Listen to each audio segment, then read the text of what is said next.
Good morning everyone, my name is Satya and आप देख रहे हैं मेरा चैनल मैथमेटिक्स को। लास्ट क्लासेस में हम लोग ने पढ़ा था बेसल्स इक्वेशन एंड उससे पहले स्टर्लिंग्स इक्वेशन, फिर पढ़ा था Newton's forward backward difference, Gauss का भी पढ़ा था। तो आज जो हम स्टार्ट करने वाले हैं so that is called Lagrange's. आप पढ़ सकते हो लैग्रेंजेस इंटरपोलेशन फॉर्मूला। तो इसमें चेंजेस क्या है, इसमें ये जो पुराना सारा जितना हम पढ़े थे मेथड्स और इसमें ये जो वाले जो मेथड्स है इसमें डिफरेंस क्या है। इसमें डिफरेंस ये है कि पिछले जो फॉर्मूलास हम यूज कर रहे थे उसमें एच था कांस्टेंट, एच मीन्स हाइट। सो उसमें क्या था, एच वाज कांस्टेंट।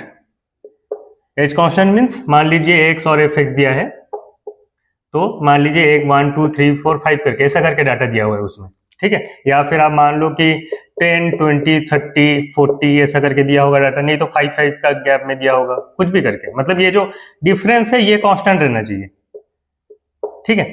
लेकिन लैग्रेंज में क्या आपको एक प्लस पॉइंट है कि इसमें हाइट का कुछ लेना देना नहीं है, हाइट चेंज होने पे भी आप यूज कर सकते हो, ठीक है। तो बेसिकली यही डिफरेंस है, उसमें हाइट वाला फैक्टर आता है, इसमें हाइट वाला फैक्टर नहीं आता लैग्रेंजेस में।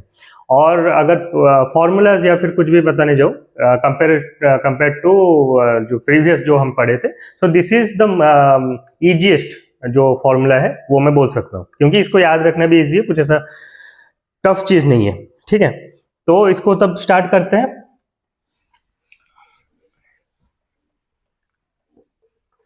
पहले मैं डाटा भी लेके या फिर पहले फॉर्मूले में लिख देता हूँ। फॉर्मूला कैसा है इसका कि F X is equal to X minus x1 minus X minus x2 X minus x3 X minus x4, let's suppose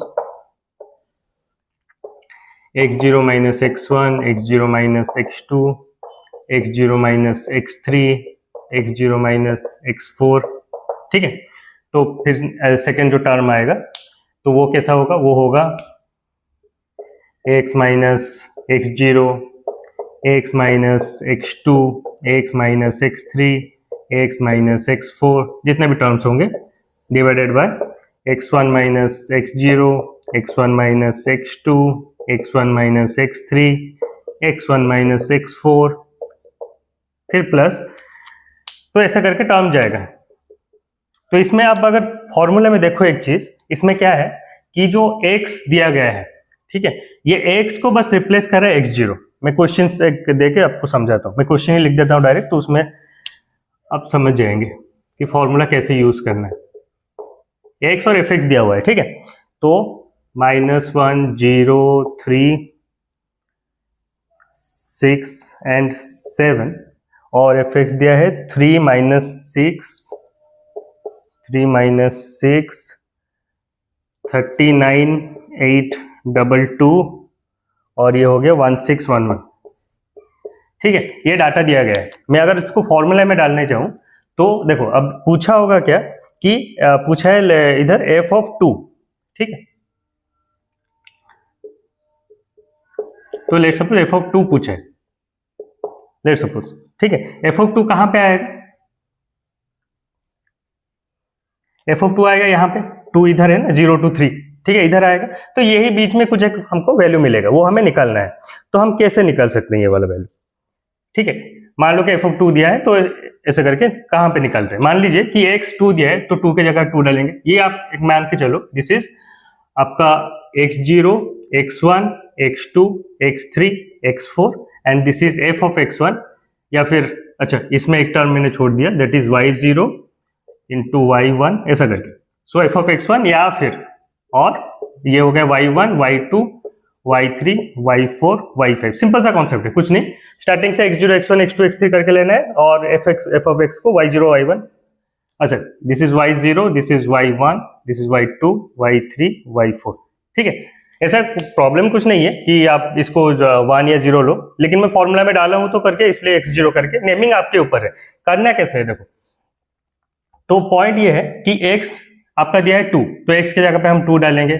x1 के जगह पे क्या डालेंगे, x1 की जगह पे क्या है कि देखो दिस इज x1, तो x1 के जगह पे डाला जाएगा 0, ठीक है। तो 2 माइनस 0, ठीक है, इनटू फिर 2 माइनस ये जहां पे x है वहां पे आपको 2 डाल देना है, जो भी क्वेश्चन में दिया रहेगा। x1 की जगह पे आप डालेंगे x1 मतलब ये वाला वैल्यू, x2 की जगह पे ये, फिर x3 की जगह पे ये, x4 की जगह पे ये, ठीक है। ऊपर और नीचे का वाला फॉर्मूला में आप बस एक चीज नोटिस करना, ऊपर और नीचे का जो फॉर्मूला है वो सेम है, बट बेसिकली इधर x है इधर x0 है, और कुछ चेंजेस नहीं है, हर जगह वैसा ही है। तो ऊपर का बस आपको याद रखना है और नीचे वाला अपने आप हो जाएगा। और जो भी टर्म जो आप जैसे मान लीजिए पहला टर्म x0 है तो नीचे हर जगह x0 करके लिखा जाए तो इसका कॉरेस्पॉन्डिंग वैल्यू y0 को मल्टीप्लाई करना है। सेकंड टर्म में x1 है तो x1 देखिए नीचे हर जगह पे माइनस हो रहा है, तो वही आपको मल्टीप्लाई करना है y1, ठीक है। और इसको ऐसे भी आप याद कर सकते हो, मान लीजिए कि पहला जो भी डाटा है तो आप इसको मतलब ऐसे हाथ लगाए रख देना, तो अभी आपके पास क्या है, x है, अभी आपके पास x1 y1 ऐसा करके सारा है, ठीक है। तो जब आप ये करोगे तो y0 इसको डालोगे, बाकी ये x minus x0 x minus x1 sorry x minus x1 x minus x2 x minus x3 x minus x4 into y1। फिर जब मैं इसको ये करूंगा सेकेंड टर्म के लिए, इसको मैं हाथ रख दूंगा x minus x0 x minus x2 x minus x3 x minus x4, फिर नेक्स्ट टर्म के लिए x minus x0 x minus x1 x minus x3 x minus x4, ठीक है। तो ऐसा करके करस्पॉन्डिंग वैल्यू तो y0 जो भी है वो इजी है। अच्छा, तो इसको तब सॉल्व करते हैं, ठीक है। तो ये है 4 टर्म,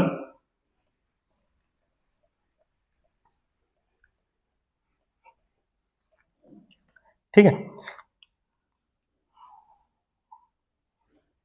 इसको मैं मिटा देता हूं सो दैट थोड़ा सा इजी रहेगा, या फिर मैं दूसरा एक इंक से लिख लेता हूं तो वो भी इजी रहेगा आपके लिए।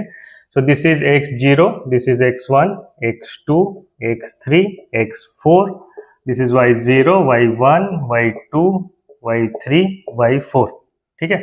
अच्छा, तो हम लोग का जो फॉर्मूला है वो क्या है, फॉर्मूला वाइज इधर क्या होना चाहिए, पहला है x minus x1 x minus x2 x minus x3 x minus x4, 4 तक है तो x माइनस x4, ठीक है, divided by x0 minus x1 x0 minus x2 x0 minus x3 x0 minus x4, ठीक है। पहला टर्म हो गया। Second term similarly x minus x0 x minus x1 x minus x2 sorry x minus, इधर x1 नहीं रहेगा, इधर x2 सिर्फ, फिर x3 x माइनस x4, समझ में आया ना क्यों मैंने करा, और इधर y0, ये समझ में आया क्यों करा, बिकॉज पहला टर्म में आप x0 y0 है तो x0 वाला टर्म इधर y1 में लिखूंगा तो x1 वाला टर्म के लिए है, तो x1 वाला टर्म के लिए है तो x1 नहीं रहेगा ऊपर। आप ऐसे सोच के भी चलो, अगर मैं x1 माइनस x1 कर दूंगा 0 हो जाएगा वो, ठीक है। तो x minus x4 divided by x1 minus x0 x1 minus x2 x1 minus x3 x1 minus x4 into y1 plus 4 term है तो x माइनस फिर x0, ये x2 वाला टर्म के लिए आएगा, फिर x minus x1 x minus x3 फिर x माइनस x4, ठीक है।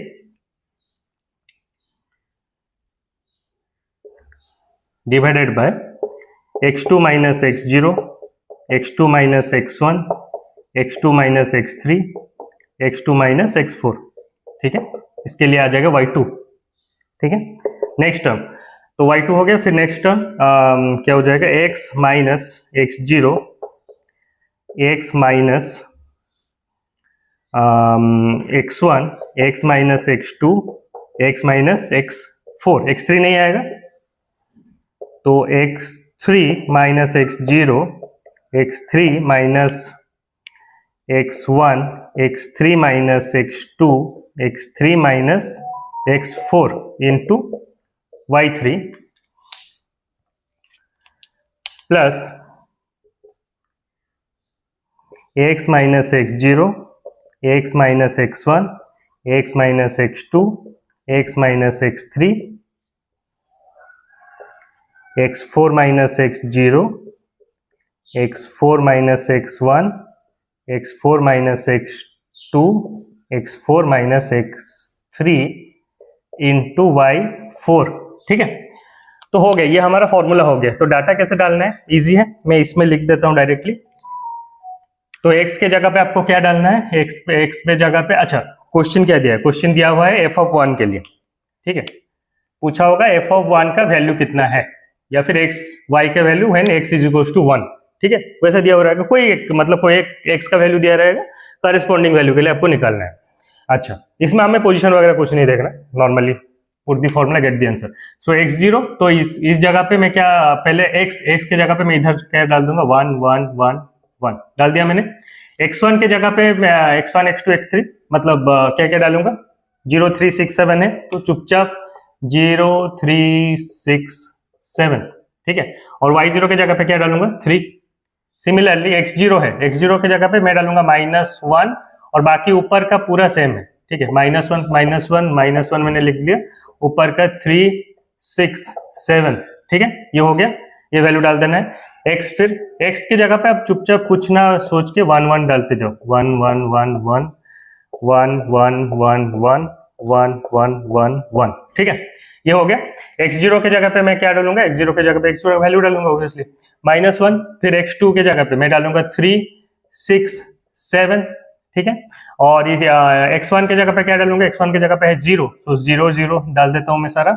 x0 के जगह पे मतलब ऊपर का जो भी है वही हमें सेम कॉपी करके इधर लिख लेना है। y1 क्या है, -6, ठीक है, ये हो गया।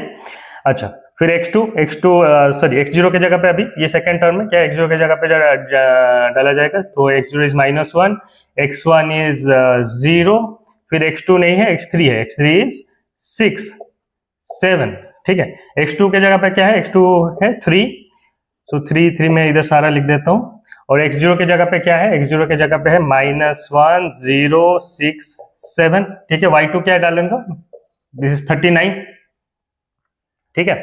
अच्छा, तो ये हो गया, फिर x0 फिर वही same -1, x1 is 0, x2 is 3, then x4 is 7, फिर x3 इधर क्या है, x3 है 6 6 6 6 मैंने डाल दिया, -1, देन इट्स 0 3 7, y3 इज 8 22, ठीक है।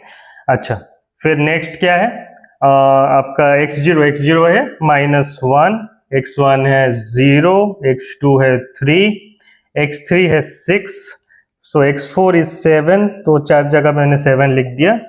x0, अच्छा ये तो मैं ऊपर से ही लिख देता हूँ डायरेक्टली, कोई मुझे दिमाग खर्चा करने की जरूरत नहीं है, एंड y4 इज 1 6 1 1, ठीक है, मैंने वैल्यू डाल दिया सारा जगह पे, इजी है, ज्यादा टाइम नहीं लगेगा आपको एग्जाम में करने के लिए, मैक्सिमम ये क्वेश्चन 5 मिनट्स लगेंगे, उससे ज्यादा कुछ नहीं, ठीक है।